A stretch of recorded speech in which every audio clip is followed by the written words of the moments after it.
জামাত ইসলামী ঢাকা মহানগরী দক্ষিণ এবং উত্তর কর্তৃক আয়োজিত বাংলাদেশ জামাত ইসলামের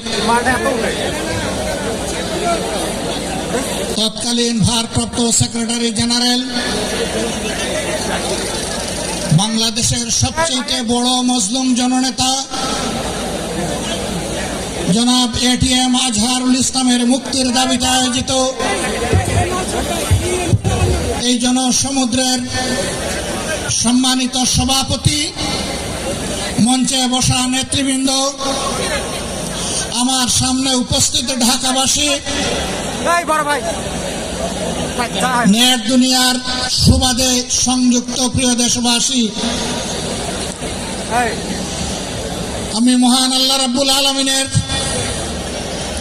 শুকরিয়া আদায় করার পাশাপাশি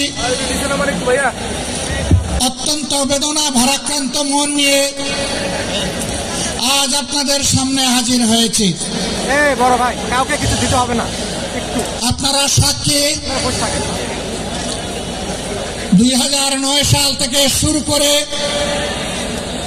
2024 সালের 5ই আগস্ট পর্যন্ত বাংলাদেশ আওয়ামী ফ্যাসিবাদের কবলে ছিল। ফ্যাসিবাদ প্রতিপক্ষ সংগঠন হিসাবে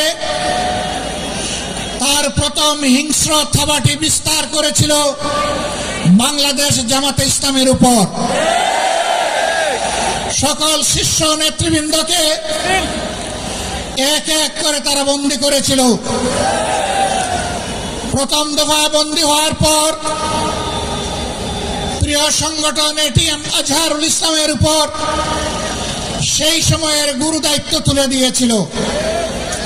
ভারপ্রাপ্ত সেক্রেটারি জেনারেল হিসাবে সংগঠনকে তিনি নেতৃত্ব দিচ্ছিলেন।